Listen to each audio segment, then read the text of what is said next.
Hizbullah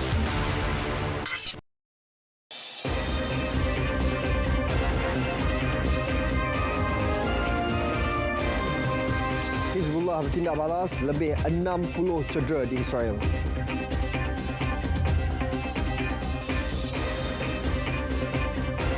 Assalamualaikum, salam Malaysia Madani, Dunia 10 bersama saya, Sahih Samsudin. Pelbagai pihak kini semakin lantang mengecam pencerobohan berterusan Zionis terhadap Gaza dan Lubnan. Berikutan konflik semakin buruk, satu tindakan global perlu diambil bagi hentikan perang di Gaza dan Lubnan. Itu kenyataan tegas Imam Besar Al-Azhar, Syekh Profesor Dr. Ahmed Muhammad Al-Taib dan Profesor Jeffrey Sachs, pensyarah di Universiti Columbia serta Presiden Jaringan Penyelesaian Pembangunan Lestari PBB. Syekh Ahmad Al-Taib menegaskan sikap berdiam diri pemimpin antarabangsa sangat memalukan dalam menghadapi rancangan jahat Zionis yang bertujuan membunuh rakyat Palestin dan mencetus konflik serantau. Sementara itu, Profesor Jeffrey Sachs menekankan semua pihak perlu bersatu dan menggesa Amerika hentikan ekspor senjata ke Israel dan berhenti menggunakan kuasa veto terhadap keputusan bagi menamatkan pencerobohan Zionis. Beliau mengatakan rakyat Amerika mahu menamatkan konflik, namun ahli politik di Washington menjadi penghalang untuk mencapai matlamat itu. Akibatnya, Zionis Israel tidak pernah mencari sebarang penyelesaian damai dan tidak menghormati resolusi antarabangsa. Semalam, Nabi Tieh, bandar utama di selatan Lubnan yang terletak 12 km dari sempadan Israel, musnah teruk apabila menjadi sasaran rejim Zionis. Penduduk terpaksa mengosongkan bandar itu yang merupakan pusat institusi awam, hospital dan cawangan Universiti Lubnan.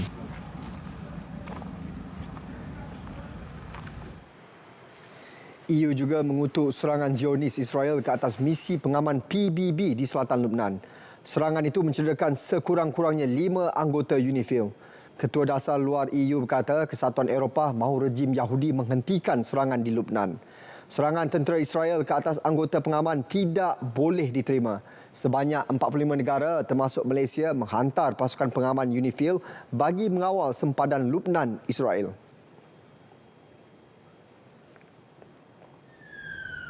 Sementara itu, perluasan perang di Lubnan menghalang usaha mencapai gencatan senjata. Kenyataan tersebut dikeluarkan Ketua Pesuruhjaya Agensi Kerja dan Bantuan PBB bagi Pelarian Palestin UNRWA Filipe Lazzarini di platform X. Menurut beliau, ratusan ribu orang dengan sebahagian besar mangsa adalah wanita dan kanak-kanak yang terpaksa melarikan diri untuk mencari perlindungan. Beliau menegaskan sudah tiba masanya untuk pemimpin dunia menunjukkan keberanian dan menamatkan tragedi kemanusiaan yang semakin parah di seluruh rantau itu. Jumlah kematian akibat serangan berterusan Zionis Israel ke atas Lubnan sejak Oktober lalu telah meningkat kepada 2,306 dengan 10,698 lagi cedera. Kementerian Kesihatan Lubnan menyatakan 51 orang terbunuh dan 174 yang lain cedera dalam tempoh 24 jam lalu. Kekejaman itu juga memaksa lebih 1.34 juta orang melarikan diri. Dalam pada itu, operasi mencari dan menyelamat giat dijalankan bagi mencari mangsa terperangkap dalam runtuhan bangunan. Setakat ini, sekurang-kurangnya 22 terbunuh dan lebih 100 yang lain cedera. Serangan udara itu antara yang paling dahsyat dilancar Zionis sejak perang meletus. Asia Barat kini diambang perang serantau akibat serangan berterusan Israel ke atas Gaza dan Lubnan. Kumpulan Hizbullah melancarkan serangan drone sebagai tindak balas terhadap serangan Israel di selatan Lubnan dan Beirut. Pejuang Hizbullah maklumkan serangan menyasarkan kem tentera di utara Israel.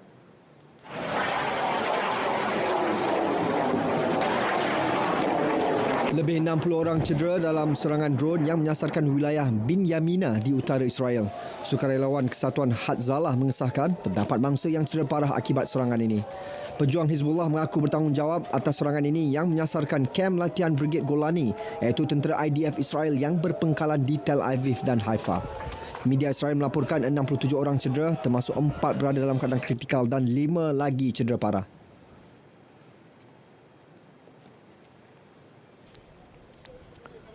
Dalam pada itu, tentera Zionis meluaskan serangan di pinggir bandar Jabalia di utara Gaza, memaksa ramai penduduk terpaksa meninggalkan rumah mereka.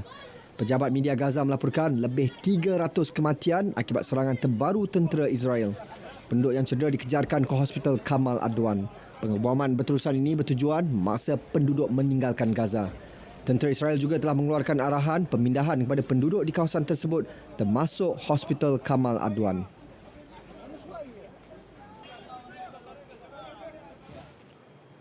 Jumlah kematian di Palestin terus meningkat kepada 42,289 orang sejak serangan berterusan rejim Zionis Oktober tahun lepas.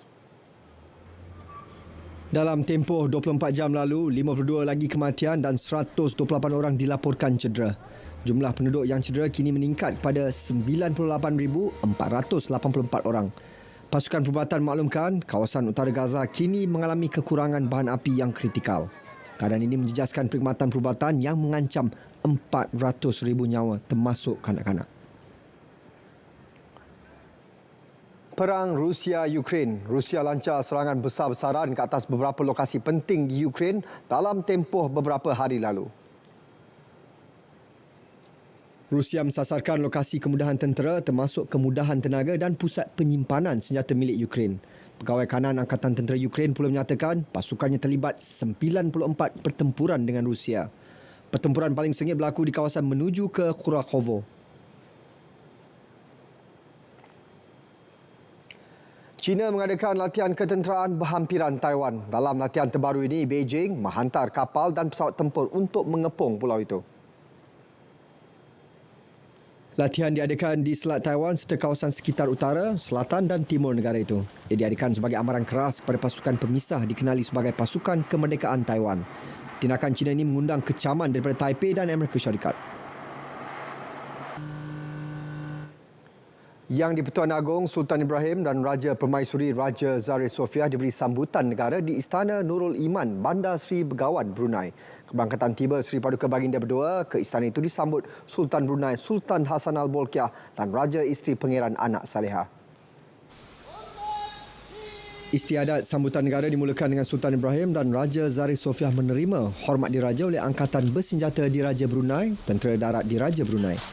Lagu kebangsaan kedua-dua negara dimainkan diikuti dengan 21 das tembakan meriam. Sultan Ibrahim diiringi Sultan Hassan Al-Bolkiah berkenan memeriksa pembarisan kawalan kehormatan daripada Angkatan Bersenjata Diraja Brunei. Sejurus selepas itu, Seri Paduka Baginda berdua diperkenalkan kepada kerabat Diraja Brunei dan Menteri Kabinet serta Ketua Perwakilan Asing negara itu. Berangkat sama dalam istiadat itu, Tengku Temenggung Johor, Tengku Idris Iskandar Sultan Ibrahim. Baginda berdua kemudian berangkat ke Ceradi Laila Kencana bagi sesi kunjungan menghadap Sultan Hassan Al-Bolkiah. Lawatan negara pertama Sultan Ibrahim ke Brunei itu bagi memenuhi undangan Sultan Hassan Al-Bolkiah.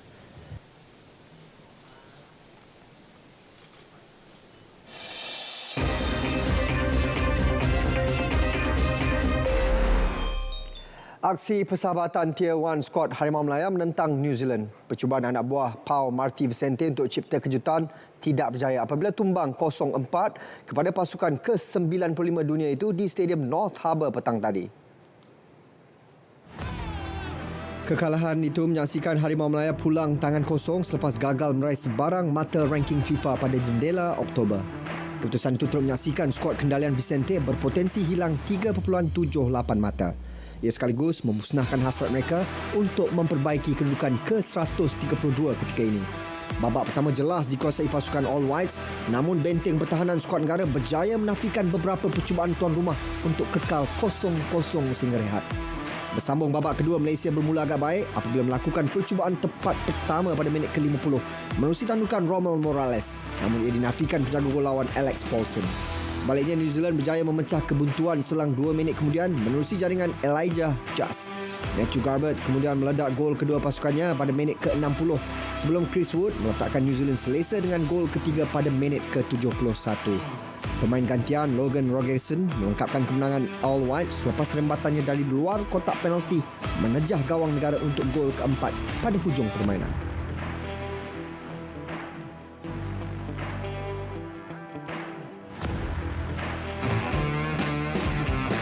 Dalam pada itu, pengendali skuad kebangsaan Pau Marty Vicente memohon maaf susulan kekalahan besar tersebut.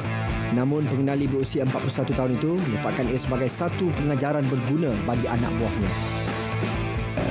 First, when I say sorry to the fans, especially to the fans, because everybody that supports us, that watch from Malaysia, and also many that come to support us, they want to see their team to win and perform, and I think today we couldn't deliver a good result for them. At the same time, I think we face a very, very strong team. I think, to me, since I'm here, maybe one of the strong teams that we faced. So I think also for our players is a good learning experience. Manchester United dilapor sedia terima tawaran lebih rendah untuk melepaskan pemain pertahanan Harry Maguire pada tempoh perpindahan Januari depan. Pemain berusia 31 tahun itu memasuki baki 9 bulan dalam kontraknya di Old Trafford. Menurut media tempatan, pihak pengurusan kelab sedia menjual Maguire dengan harga 10 juta pound. Ia jauh lebih rendah berbanding nilainya pada 2023 iaitu 30 juta pound. United mempunyai pilihan untuk melanjutkan kontrak pertahanan skuad England itu setahun lagi. Namun kedudukan Maguire di dalam skuad semakin terancam selepas United menandatangani Mathis di League dari Bayern Munich. Musim ini dimulakan 3 daripada 7 perlawanan pertama Manchester United dalam saingan Liga Perdana Inggeris. Beralih ke kejuaraan maraton, Ruth Chepngetich dari Kenya cipta sensasi di Chicago apabila melakar rekod dunia baharu wanita menerusi catatan 2 jam 9 minit dan 56 saat. Atlet berusia 30 tahun itu mengatasi rekod dunia sebelum ini 2 jam 11 minit dan 53 saat milik jago Ethiopia Tix Asifa tahun lalu di Berlin. Sekaligus muncul pelari wanita pertama menang 3 kali di perlumbaan itu selepas 2021 dan 2022. Dengan ketiadaan juara Olimpik Sifan Hassan dan juga juara Chicago 2023, Chepngetich nyata mendominasi perlumbaan. Kejayaan itu telah membuktikan kehebatan Chepngetich dalam acara maraton dan menjadikannya salah satu atlet terkemuka dalam sukan ini.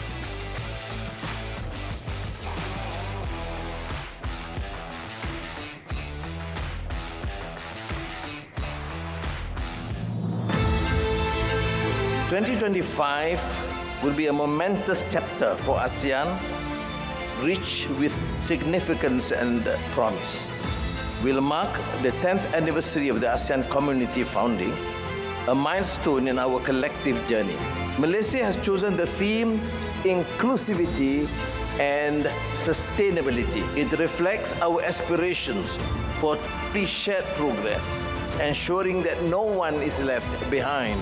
It conveys our hope that the steps we take today will endure in the long run. It underscores our determination to keep the future firmly in sight as we move forward. On behalf of the government and people of Malaysia, I look forward to welcoming you all. Selamat datang ke Malaysia. Thank you. Sekian Dunia 10 dari Sungai ke Segara Palestin Pasti Merdeka. Salam Malaysia Madani.